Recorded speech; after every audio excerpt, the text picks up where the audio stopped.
উপস্থিত আছেন বহরমপুর প্রেস ক্লাবের সভাপতি সাধারণ সম্পাদক সহ রাজশাহী সকল সাংবাদিক বৃন্দ, আসসালামু আলাইকুম। আজকে আমরা দাঁড়িয়েছি কেন?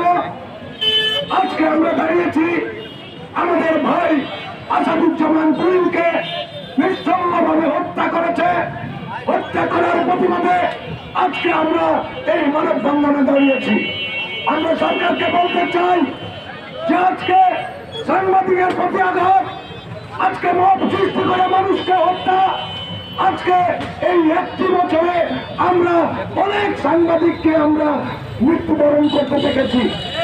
আমরা রাজশাহীতে আজকে সাংবাদিক ভাইরা সকলেই, রাজশাহীর সকল সাংবাদিক ভাইরা আজকে আমরা ঐক্যবদ্ধ হয়েছি প্রতিবাদ জানানোর জন্য এবং দৃষ্টান্তমূলক শাস্তির দাবির জন্য। আজকে রাজশাহী মহানগরে আমরা এই মানববন্ধনে দাঁড়িয়েছি। সাথে ভাই বোনরা, আজকে রাজশাহীর কিছু সাংবাদিককে মিথ্যা মামলাতে হয়রানি করা হচ্ছে।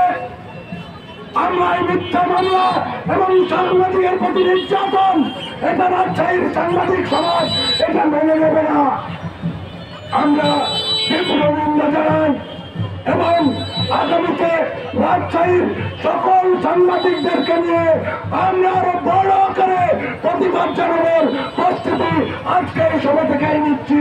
সাথী ভাই বোনেরা, আজকে আমাদের সাংবাদিক ভাইকে আজকে 23 জনের নামে রাতুল সহ 23 জনের নামে যে মিথ্যা মামলা দেওয়া হচ্ছে এবং এই মিথ্যা মামলা কারা দিচ্ছে? আজকে মিথ্যা মামলাতে বাণিজ্য করা হচ্ছে। আমরা এই বাণিজ্য রাজশাহীতে হতে দেব না। সাথী বন্ধুরা, আবারও আপনাদেরকে বলতে চাই যে আমাদের ভিতরে সকল ভেদভেদ বলে আমরা সকলে ঐক্যবদ্ধ হয়ে আমরা ভাই ভাই হিসেবে সকলের পাশে থেকে আমরা একত্রিত হয়ে কাজ করতে চাই।